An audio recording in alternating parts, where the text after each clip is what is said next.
السلام عليكم ورحمة الله وبركاته.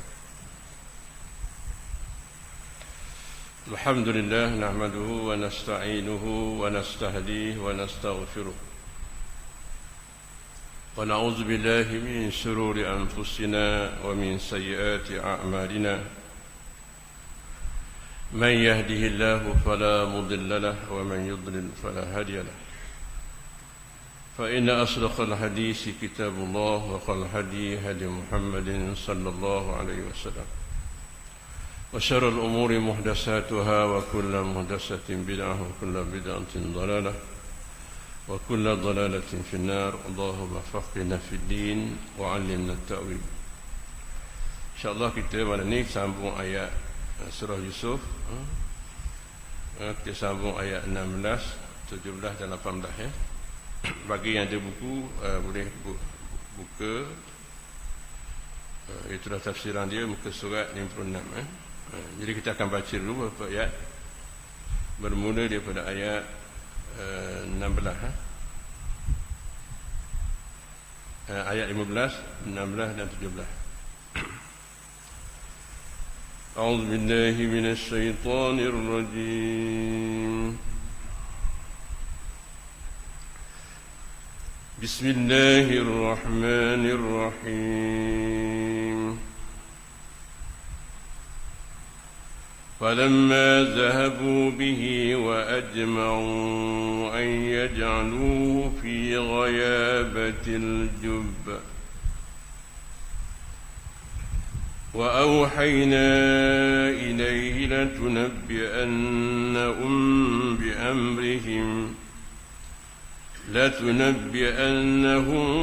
بأمرهم هذا وهم لا يشعرون. وجاءوا أباهم عشاء يبكون قالوا يا أبانا إنا ذهبنا نستبق وتركنا يوسف عند متاعنا فأكله الذئب وما أنت بمؤمن لنا ولو كنا صادقين. وجاءوا على قميصه بدم كذب قال بل سولت لكم أنفسكم أمرا فصبر جميل والله المستعان على ما تصفون. صدق الله العظيم. Kita berhenti pada surat 56 itu. وأوحينا إليه لتنبئنهم بأمرهم هذا. Yang ada buku boleh buka muka surat 56 ya. وأوحينا إليه لتنبئنهم بأمرهم هذا, dan kami yakni Allah wahyukan kepada Yusuf, sesungguhnya engkau nanti akan memberitakan, yakni akan memberitahu kepada mereka perkara yang mereka lakukan ini. Jadi ayat ni menyatakan pada masa Nabi Yusuf dicampakkan dalam perigi. Ceritanya Nabi Yusuf ni bila pakatang adik-beradik dia, dengki pada dia, lalu dibuang dalam perigi, dalam telaga. Jadi pada masa Nabi Yusuf dicampakkan dalam perigi tadi, dalam telaga tadi, Allah menurunkan wahyu kepadanya. Cuma ulama membicarakan tentang fa'awhayna di sini, Nabi Yusuf ni belum jadi nabi lagi.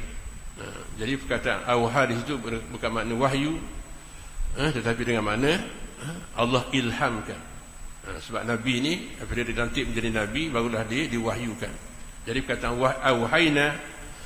awhayna di situ dengan makna diilhamkan. Jadi alhamna bukan makna awhayna, dengan makna diturunkan wahyu. Kerana Nabi Yusuf ni masih budak lagi. Jadi Allah menurunkan wahyu kepadanya, maknanya diilhamkan kepadanya, kepada Yusuf tadi. Itulah dikatakan wahyu yang berupa ilham. Jadi di sini ada beza antara wahyu dan ilham. Wahyu ialah yang Allah turunkan wahyu melalui contohnya Jibril kepada Nabi kita Muhammad sallallahu alaihi wasallam. Itu kita namakan wahyu. Contohnya bermula dengan ayat Iqra bismi rabbikal ladzi khalaq. Allah turunkan Quran, maka kita namakan wahyu. Jadi adapun sebelum Nabi maka tidak dinamakan wahyu. Sebelum dilantik jadi Nabi itu. Sama juga dengan ulama mentafsirkan ayat ni awahina dengan mana alhamna, jadi kami ilhamkan. Sebab waktu itu, yakni waktu Allah Ta'ala ilhamkan tadi, waktu itu dia kata dia belum lagi menjadi Nabi, dia belum lagi menjadi Rasul, sebagai hiburan kepadanya. Maknanya Allah Ta'ala ni nak menggembirakan, nak menyatakan berita gembira, nak berikan semangat kepada Nabi Yusuf, untuk meringankan perasaannya yang duka, yang sedih, nestapa, dan menetapkan fikirannya dari kebingungan. Jadi kita bayangkanlah dia ni masih budak lagi, kan? Dibuang tempat yang jauh, tempat tu jauh daripada kampung halaman dia.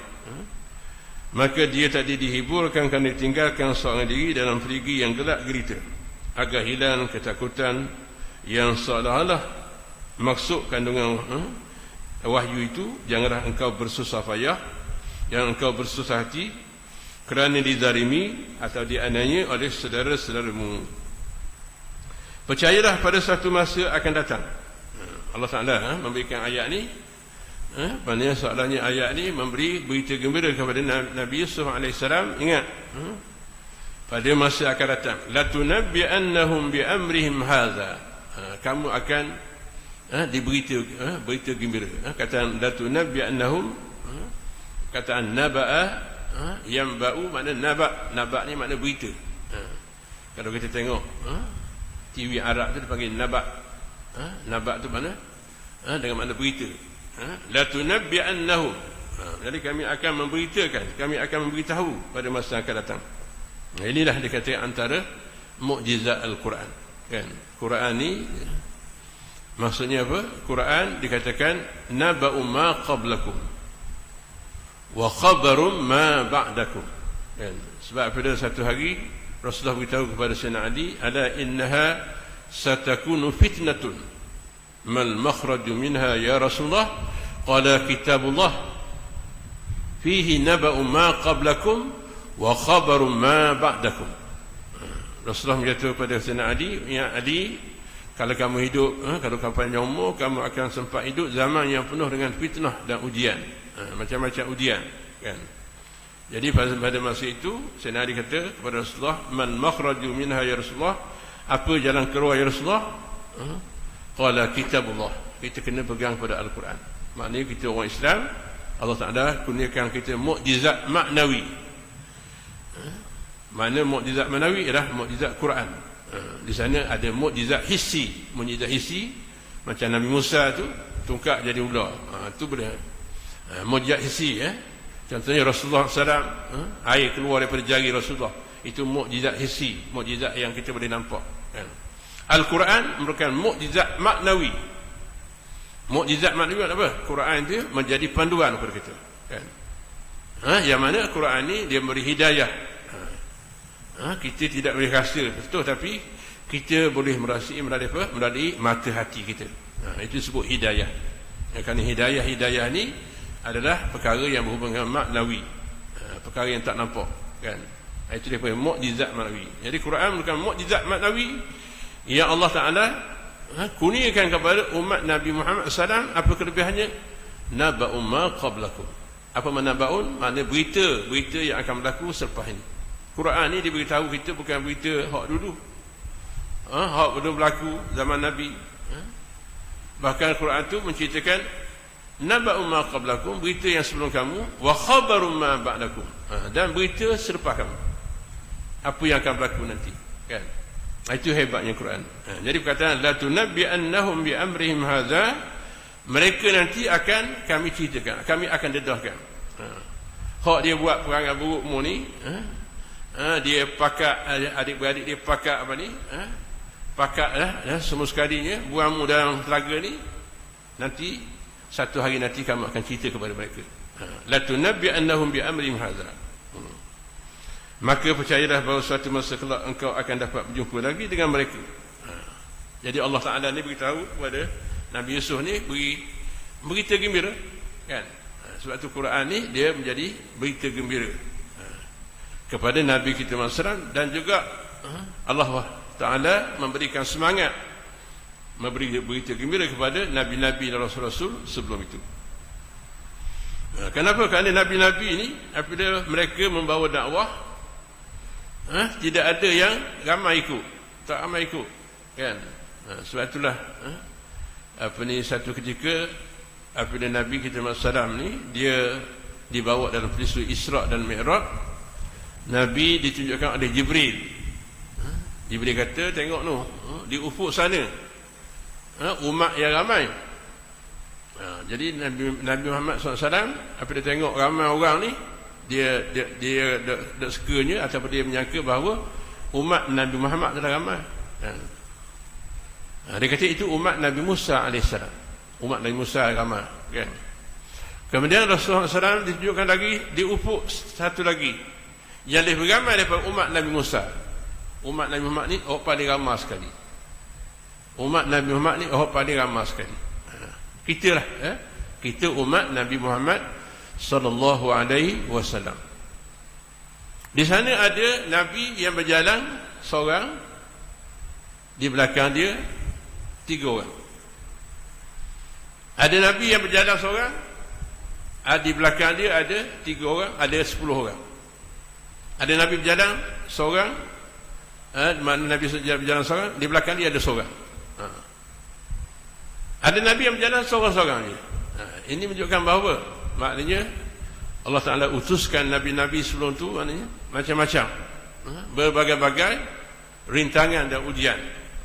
Jadi ada orang ikut, ada tak ikut, kan? Jadi bayangkanlah, Nabi Yusuf AS ni Allah uji dia masa dia budak lagi, kan? Dia dibuang dalam telaga buruk, kan?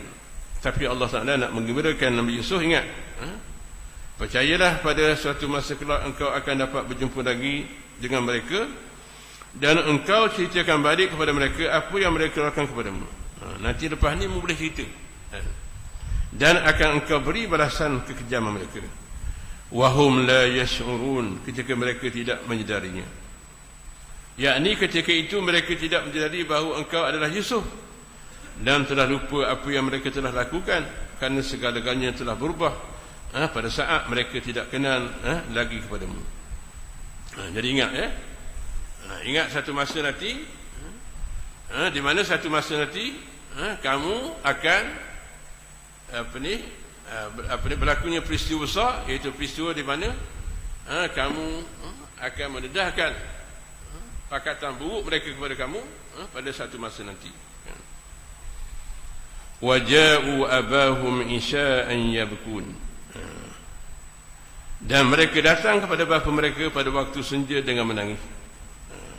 Jadi pada kuliah dulu kita dah ceritakan bagaimana apabila adik-beradik Nabi Yusuf ni buat pakatan jahat, kan? Dia pujuk ayah dia, dia nak bawa apa? Nak bawa Nabi Yusuf ni berjalan-jalan, kan? Nabi Ya'qub pada masa itu di mana macam tidak setuju, kan? Macam Nabi Yusuf, Nabi Ya'qub ni sebagaimana sebagai seorang ayah, dia dah nampak dah pakatan jahat tu, kan? Maka dia berat hati lah, nak lepas Nabi Yusuf ni, kan? Tapi setelah dipujuk-pujuk sekali, akhirnya dia terpaksa melepaskan. Arsilhu ma'ana ghadan yarta' wa yal'ab wa inna lahu lahafizun, ayat 12. Hantarkanlah dia esok bersama kami supaya dia bersuka dan bermain kami, pasti kami menjaga mereka. Qala inni la yahzununi an tadhhabu bihi wa akhafu an ya'kalahu dhib wa antum anhu ghafilun. Lalu bapa mereka dari Yaqub kata, sungguhnya aku sangat sedih mengenangkan pemergian kamu bersama dengannya, dan aku takut dia dimakan serigala ketika kamu tiada teringat kepadanya. Jadi maknanya apa? Maknanya bapak dia tadi macam tak sedar hati lah, kan? Macam rasa sedih lah, kan. Jadi apabila mereka buang Nabi Yusuf dalam telaga tadi, kan, lalu mereka membalik. Kata-kata ulama-ulama mufassirin, kata ulama-ulama tafsir, setelah saudara-saudara Yusuf saya mencampakkan Yusuf dalam perigi buta, mereka pun kembali menemui ayah mereka, iaitu Nabi Yaqub. Jadi adik-beradik ni pakat balik belaka. Mereka sengaja pulang pada waktu isyak, balik malam. Nak balik siang takut, kan. Jadi tujuannya balik malam tu maknanya malam gelap, kan.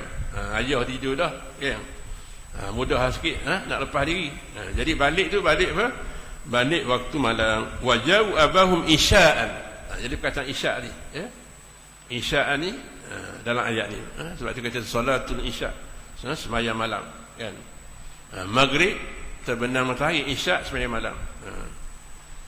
Jangan kita baca asyak pula. Kalau kita baca bagi atas jadi makna lain pula. Kalau kesalah kita baca Quran, salah bagi walaupun eja sama. Kan, kalau kita baca asyak makna apa? Makan malam. Al-asyak. Al-asyak tu makan malam. Kalau isyak sembahyang. Al-asyak qabla al-isyak, kan. Kalau orang hidang makanan kita lapar, nak sembahyang. Mana nak sembahyang isi tu kena makan tu. Perut lapar. Maka al-asyak qabla al-isyak. Mana apa asyak? Makan dulu. Makan dulu, kejang-kejang baru sembahyang. Kalau lapar perut, sembahyang, tak kosong perut dok bunyi, kan, sembahyang. Tapi kalau kita makan dulu, kan, makan dulu, bertenang dulu, maka disebut asyak. Dia berkata, maka sebutan dia isyak. Isya'an maknanya mereka pulang ke rumah bapa mereka pada waktu malam, waktu senja, di mana malam telah menjadi gelap, untuk memberanikan mereka memberi alasan-alasan bohong pada ayah mereka. Jadi mereka ni cakap pelawak, kan? Macam mana nak bohong ni, kan? Tak kala mereka telah hampir di rumah, mulailah mereka semua menangis dan meraung-raung. Pandai pula berlakon. Jadi di sini menunjukkan kita bahawa kata ulama, orang yang berhati keras ni dia masih mampu pura-pura mengalirkan air kesedihan. Ingat, hok jenis orang kata apa ni, hati hok keras ni dia pandai berlakon. Jenis ni jenis pandai berlakon. Di mana di sini menunjukkan bahawa di mana orang ni dia akan buat apa saja, lakonan dia. Kalau dia boleh menangis, dia akan menangis. Inilah yang kita katakan perangai orang yang disebut sebagai orang yang munafik. Munafik, ya. Orang munafik ni dia pandai berlaku, kan. Depan lain, belakang lain, kan. Itu makna penyakit nifak, kan. Apa penyakit nifak? Sebab tu kalimah nifak dia daripada kalimah nafaqah. Dia ada satu binatang ni di negara Arab. Dia bila duduk dalam lubang tu, dia ada dua lubang. Orang tak tahu mana satu. Ekor kepala dia tak tahu. Itu asal perkataan nafaqah. Ada satu binatang tu, dimasuk dalam pada fasih. Dia pandai nusuk, pandai sembunyi. Orang tak tahu hak mana kepala, mana ekor. Itu asal perkataan nifak. Nak tunjuk apa? Nak ayatnya orang munafik ni payah nak kenal. Sifat munafik ni payah nak kenal, kan? Sebab tu Allah Taala turunkan surah Al-Munafiqun. Kerana orang munafikun ni dia pandai bermuka-muka. Dia pandai berlakon. Kalau dia berlakon tu maknanya sebab tu agama ni tak boleh berlakon, kan? Kita nak beramal agama ni jangan berlakon. Tak boleh berlakon. Benda hak dalam hati kita ni akhir sekali Tuhan dedah, kan? Macam anak-anak Nabi Yaqub tadi, dia depan ayah dia tu dia pakat menangis lagi. Bergohong menangis. Balik, ya. Maknanya apa? Maknanya macam ayah dia tak tahu, kan? Tapi sebagai ayah ni tahu, kan? Sebab itu kita sebut ayah ni dia ada firasat dia, kan? Seorang ayah ni dia ada satu ilmu, dia panggil ilmu firasat. Kita boleh tahu perangai anak kita, tak? Itu salah satu kurnia Allah pada orang mukmin. Ittaqu firasatal mu'min. Takutlah kamu kepada firasat orang yang beriman. Orang ni, kan, ada orang tu Allah beri dia, dia kata ada ilmu psikologi. Ilmu psikologi ni maknanya Dia tengok kita tu dia tahu dah. Cara khabar kita dia tahu dah. Kan? Sebab tu orang yang terlibat dengan siasatan polis tu, dia ada satu ilmu kan. Polis dia soal tu, dia nak soal orang tu dia tahu dah. Kan? Kalau orang tu tak salah, dia tahu tak salah. Tapi kalau orang tu orang yang bersalah, kok mana pun ada. Ini ada satu ilmu dipanggil ilmu psikologi. Satu lagi ilmu yang Allah beri ialah firasat. Firasat tu Allah Ta'ala beri. Firasat ni Allah Ta'ala kurniakan kepada orang beriman. Apatah lagi kalau seorang Nabi, kan? Nabi Yaqub ni, dia tengok perangai anak dia tu, dia tahu. Jadi dalam keadaan mereka berpura-pura, maka kata ulama, inilah antara perangai orang yang kerah hati. Orang kerah hati ni dia pandai berlaku, dia pandai dia pandai bermuka-muka. Dan ini di antara kata sifat golongan munafikin. Iza ja'akal munafiqun qalu nashhadu annaka la rasulullah. Apabila datangnya orang munafikin, mereka mengatakan kamulah sebagai Rasulullah. Dia pandai bermuka-muka. Di Madinah pada masa itu, orang yang menyambut Nabi ketika mana Nabi sampai di masjid ialah namanya Abdullah bin Ubay bin Salul. Abdullah bin Ubay bin Salul ni antara orang yang memang sebagai ketua munafikin. Dia ini disebut sebagai ketua munafikun. Yang mana apabila datang Nabi dia kata, Muhammad terdatang, nashhadu, aku menyaksikan, annaka, bahawa engkau Muhammad Rasulullah. Maknanya dia lah suka sambutnya, kan? Depan Nabi Muhammad tu bukan main, manis mulut, kan? Tapi dia lah yang tikam belakang. Dan hari inilah kita orang Islam ini, itulah yang kita hadapi ini, kan? Yang kita hadapi maknanya kalau orang kafir senang kita tahu dari kafir, kan? Macam sekarang ni golongan Mujahidin Hamah ni, dia lawan Yahudi. Yahudi itu dia tahu dah musuh dia, kan? Tetapi yang menyebabkan, kan, salah satunya bagaimana di kalangan kita katakan kepimpinan para alim ulama jadi bunuh. Disebabkan apa? Disebabkan orang yang jadi tali baru. Mana orang Arab sendiri, kan? Orang dalaman sendiri. Sebab itulah dikata, itulah kita golongan-golongan yang munafikin, yang bekerja, yang mendapat upah daripada Yahudi Israel. Sebab tu dulu pernah berlaku bagaimana ramai di kalangan kepimpinan ulama-ulama Hamah ni, macam mana bom tu dihantar, kan? Orang boleh bom rumah dia, macam mana? Sedangkan kalau orang dalam dalaman tidak beritahu, sudah tentu dia tidak akan tahu, kan? Tapi oleh kerana rahsia di mana rumahnya didedahkan oleh orang dalaman sendiri, itu disebut sebagai golongan munafik, kan?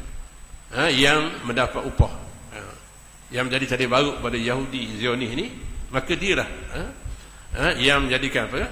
Yang menyebabkan salah satu yang kita katakan yang menyebabkan apa ni, kejatuhan, ataupun dikata banyak kegagalan, kita katakan perjuangan Hamas tadi disebabkan golongan yang menjadi tadi baru ni. Sebab itu Allah sebut sebagai golongan munafikun.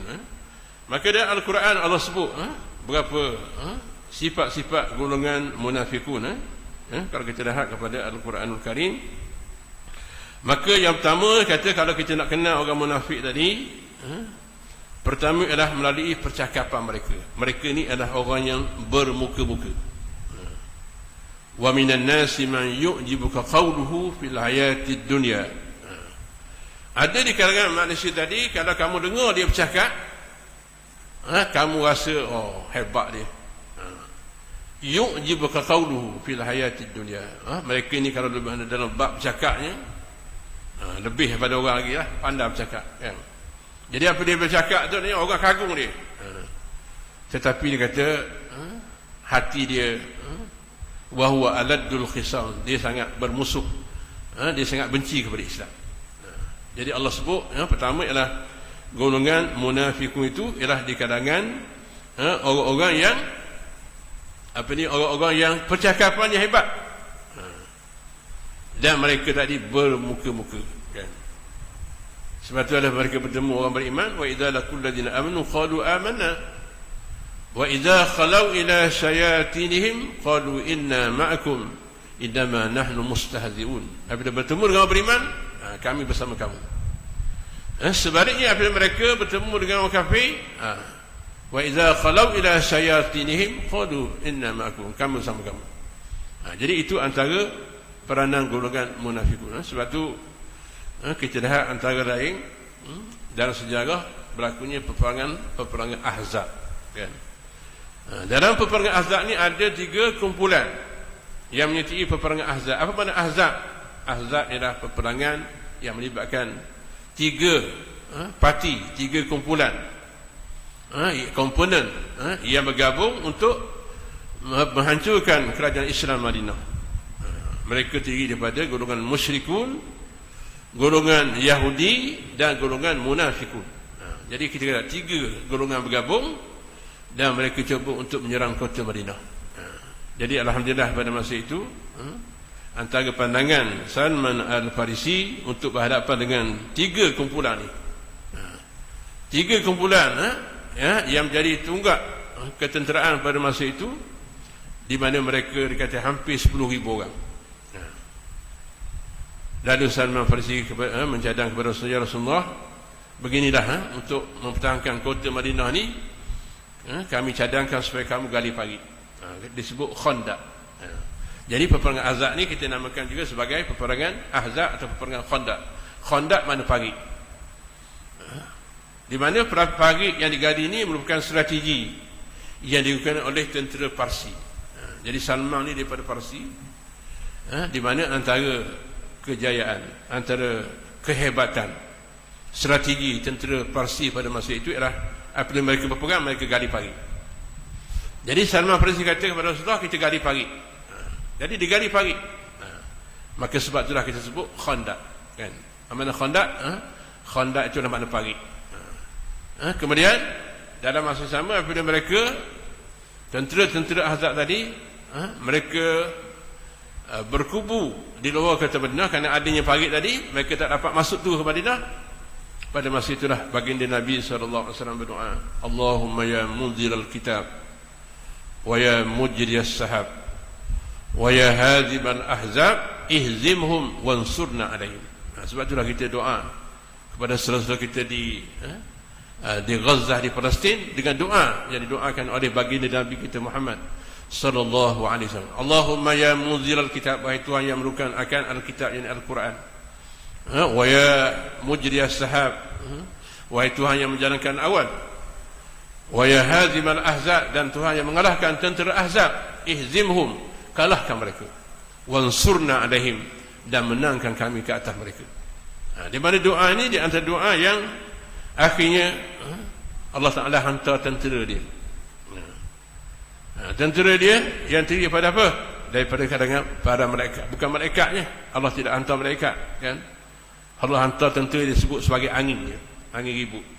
Cukup dengan anginnya, kan? Dan inilah yang kita doakan kepada saudara-saudara kita di Gaza ini, kan?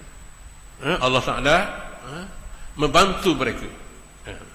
Kalau kita nak kiranya, kan, dengan angkatan tentera tu, kalau kita kira berapa, 600,000, kan? Dia punya kehebatan tentera, Israel dengan Amerika, dengan kuncu-kuncu dia tu banyak, kan? Maknanya kalau kita kira 600,000 sekaligus masuk Gaza, dah habis dah. Tapi hari ni hari berapa? Hari dah 48 dah, alhamdulillah. Dan hari ini berlaku genjatan senjata. Kita doakan mudah-mudahan dalam masa 4-5 hari ini bantuan-bantuan dapat masuk ke Gaza. Jadi kita bayangkanlah, dengan kata-kata seluruh pakatan dunia ni, bukan setakat Amerika, bukan setakat kita katakan Israel, negara-negara yang paling turut bantu juga, kan, dengan perkara senjatanya. Tetapi insya-Allah dengan doa kita, insya-Allah Allah bantu, kan? Allah turunkan bantuannya yang dikata daripada tentera-tentera tadi. Walillahi junudus samawati wal ard, bagi Allah itu tentera langit dan tentera di bumi. Jadi dalam peperangan Ahzab ni adanya golongan munafikun. Golongan munafikun ni golongan apabila mereka berperang, puak-puak munafik ni dia baik dengan puak-puak Yahudi, kan? Sebab tu dalam peristiwa ketika mana Bani Nadir atau Bani Qainuqa dihalau daripada Madinah, kata puak-puak munafik, kata tak apa, kita lawan Muhammad, kata kami akan tunggu berperang kamu. Tapi masa perang, puak-puak munafik lari belakang, tinggal puak-puak Yahudi. Itu dah kata puak Yahudi ni maknanya dia bermuka-muka, kan? Dan dia antara orang yang paling penakut, bangsa yang orang yang paling penakut, kan? Sebab tu dalam peperangan atau dalam ketika mana Rasulullah mengepung kota Yahudi tadi, iaitulah Bani Nadir dan Bani Qainuqa yang mengkhianati perjanjian dengan Nabi SAW, pada masa itu orang munafik pakat lari belakang. Ini antara sebahagian daripada sifat-sifat orang munafik. Dan di antara orang munafik itu sendiri ialah orang yang dikatakan orang yang malah dia beribadah kepada Allah Ta'ala. Tanda-tanda orang munafik itu kita boleh tengok dari sudut mereka berpura-pura dalam ibadah kepada Allah Ta'ala. Contohnya apabila mereka semayang, sebenarnya mereka malah nak semayang. Wa idza qamu ila shalah qamu kusala yura'una an-nas wa la yazkurunallaha illa qalila. Dan apabila mereka bangun semayang, sebenarnya mereka ni malah, semua mereka semayang tu untuk apa? Mereka bermuka-muka, mereka riak je, nak tunjuk orang, aku semayang juga. Semayang masa depan orang, kan? Di belakang dia tak semayang pun, kan? Dan apabila mereka semayang, mereka itu yura'una an-nas, mereka nak tunjuk pada orang lain bahawa aku semayang. Wa la yazkurunallaha illa qalila, dan mereka tidak menyebut Allah Ta'ala itu mereka sedikit saja. Kemudian antara lain orang munafik ini dia menganggap dosa. Satu lagi dalam bab dosa. Dalam bab dosa ni dia menganggap dosa yang dia buat tu kecil je. Dia tak menganggap bahawa dia ni buat dosa banyak, kan? Orang munafik dia melihat dosa tu macam lalat. Manakala orang mukmin melihat dosa macam bukit yang akan timpa pada dia. Itu disebut dalam riwayat, orang munafik dia tengok dosa tu macam lalat je.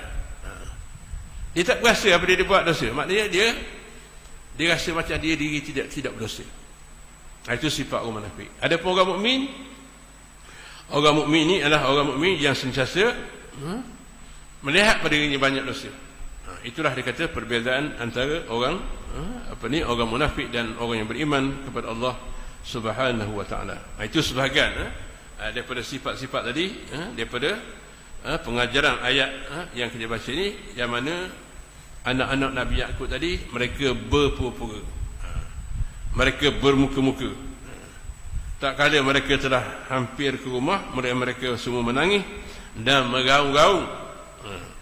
Apabila Nabi Yaqub mendengar suara mereka yang riuh hendak itu, dia terperanjat terus keluar dari rumah mendapatkan mereka, lalu bertanya, demi Allah, apa sudah terjadi kepada kamu? Jadi Nabi Yaqub tanyalah, apa benda berlaku ni, kan? Dan apa yang berlaku kepada kambing-kambing kamu? Mereka mengatakan tidak ada apa-apa. Lalu bertanya lagi, jadi apa yang berlaku kepada kamu? Dan di mana Yusuf sekarang? Yusuf ni di mana? Jadi pertanyaan yang pertama, ayah dia tadi tanya, di mana Nabi Yusuf? Mana Yusuf? Lalu mereka jawab kata, qalu ya abana inna zahabna nastabiqu wa tarakna Yusufa inda mata'ina fa akala az-zib wa ma anta bimu'minin lana walau kunna sadiqin. Mereka berkata, wahai ayah kami, ya abana, wahai ayah kami, inna zahabna, sungguh kami telah pergi berlomba lari. Tadi pergi main-main lah, berlomba lari dengan Yusuf ni sama-sama kami tengah-tengah main tadi, berlomba lari tadi, kan? Wa tarakna Yusuf, lalu kami tinggal Yusuf. Bandar ajak dia, kan? Itu dia kata bermuka-muka tu, dia buat cerita. Sebab tu dia kata orang orang munafik ataupun orang yang yang hati dia keras tadi, dia pandai berpura. Mereka kuat berpura. Macam mana cara dia? Dah balik tadi, Maknanya mereka ni pandai buat planning mereka tu pandai kan. Balik waktu malam. Mereka pilih tak balik siang. Balik dekat isyak lah. Yang kedua balik dalam keadaan menangis. Meraung. Yang ketiga mereka buat cerita pula. Tadi masa pergi dengan Yusuf tadi, kami duduk berlari-lari, berlomba-lomba lari, tiba-tiba tinggal Nabi Yusuf dia kata. Wa tarakna Yusufa inda mata'ina. Kami tinggalkan Yusuf di tempat barang-barang kami. Sebenarnya tadi masa kami berlari-lari tadi, kami duduk tinggal Yusuf tempat barang tadi. Fa'akala dhi'bu, lalu dia dimakan oleh serigala. Wa ma anta bimu'minin lana, dan engkau tentu tidak percaya. Pandai dia buat ayat. Mungkin ayat tak percaya ni, orang bercakap ni kan. Maknanya awal-awal lagi disebut kan. Lepas tu dia kata dia bermuka-muka. Wa ma anta bimu'minin lana walau kunna sadiqin. Ayah ni memang tak percaya kami kan. Kalau kami cakap pun kan. Kalau cakap betul pun tak percaya. Mana gitu. Ini kita dah sini ya. Mereka mengadu, wahai ayah kami, sesungguhnya kami telah pergi berlomba lari suatu tempat dan beradu memanah. Kami terpaksa meninggalkan Yusuf supaya menjaga pakaian dan barang-barang kami. Tadi masa nak berlari-lari tadi, memanah tadi, kami pun tinggal dah barang. Jadi barang ni kami tinggal kat Yusuf tadi. Tiba-tiba balik, Nabi Yusuf tak ada. Kerana dia tidak sanggup berlawan dengan kami dalam peraduan itu, dia kata Nabi Yusuf ni tak nak dia. Sebab dia budak lagi kan. Jadi orang lain besar-besar lagi kan. Tiba-tiba dia telah dimakan oleh serigala. Oleh kerana kami jauh daripadanya, tentulah kami tidak mendengar teriakannya meminta tolong. Jadi kerana kami jauh sangat dengan dia tadi, kami tak dengar lah suara dia. Inilah kejadian yang sebenarnya, dan kami tahu tentu ayah tidak mempercayai apa yang kami ceritakan itu. Kalau ayah tidak percaya kepada kami, apa boleh buat? Kerana ayah tidak nampak bukti tentang benarnya kata-kata kami. Waja'u ala qamisi bidamin kazib. Mereka membawa baju kemeja Yusuf tadi yang berlumuran dengan darah palsu. Jadi maknanya kita kata mereka pun dah mula buat lah. Mereka akan buat apa?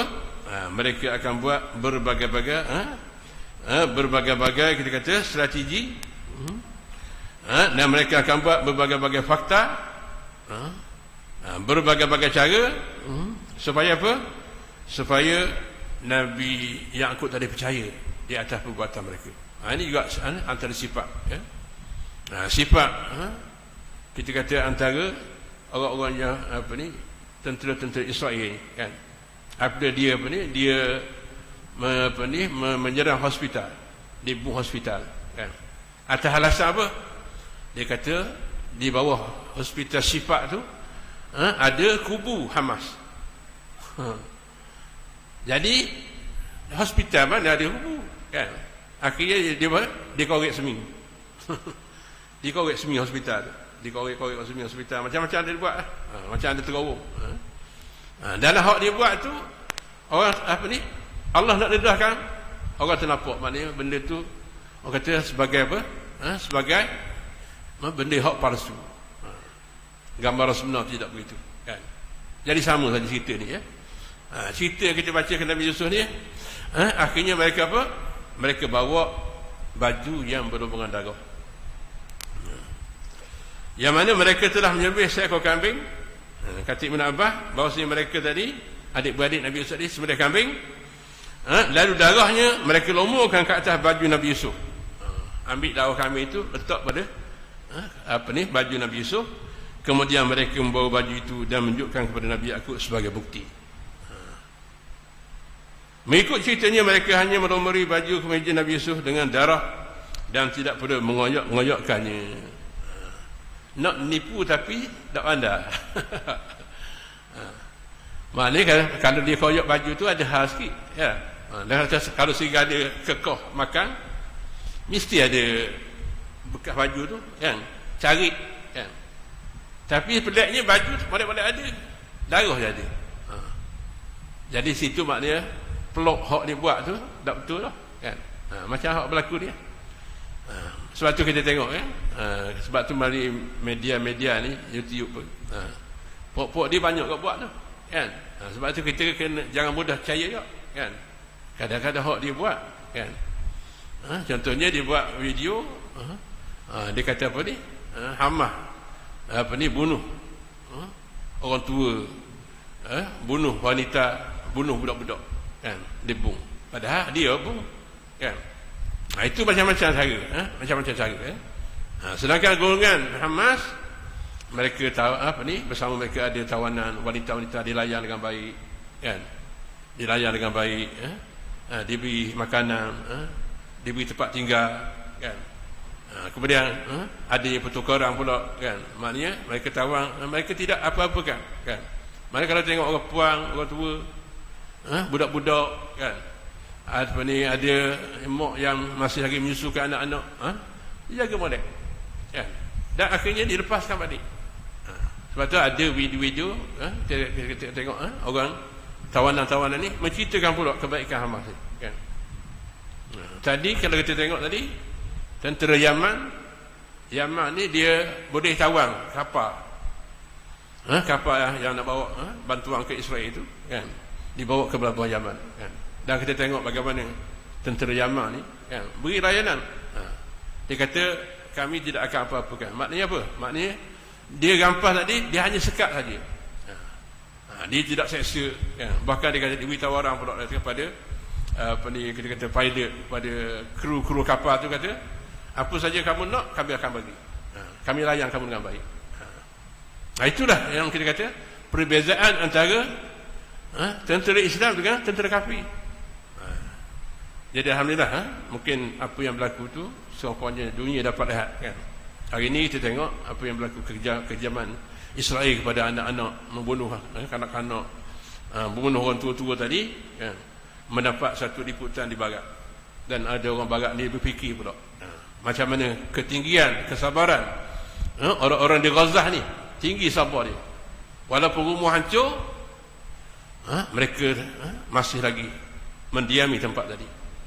Dan antara yang menyebabkan mereka pun, orang barat ni mulalah mereka nak kaji, akhirnya mereka buka Quran, mereka baca Quran. Dan hari ini diberitakan ramai di kalangan orang barat ni yang memeluk Islam setelah mereka baca Quran, dan mereka melihat apa yang berlaku di Gaza ini. Inilah antara perkara-perkara yang mungkin ada hikmah yang kita tidak tahu, ya. Jadi mengikut ceritanya, mereka hanya melumuri baju kemeja Nabi Yusuf dengan darah dan tidak perlu mengoyak-ngoyakkannya. Dan apabila Nabi Yaqub melihatnya, dia berkata, bagaimana boleh terjadi kamu katakan Yusuf dimakan serigala, tapi baju sedikit pun tidak ada yang koyak. Maka yakinlah bahawa sebenarnya alasan mereka berikan dan bukti yang mereka bawa itu semuanya adalah dusta dan palsu. Wallahu a'lam. Kita berhenti setakat itu. Bismillahirrahmanirrahim. Alhamdulillahirabbil alamin. Wassalatu wassalamu ala asyrafil anbiya'i wal mursalin wa ala alihi wa sahbihi ajma'in. Allahumma zidna ilma warzuqna fahma bi rahmatika ya arhamar rahimin. Allahumma nawwirna bi nur ilmik wa abinna nisyan bi rahmatika ya arhamar rahimin. Walhamdulillahi rabbil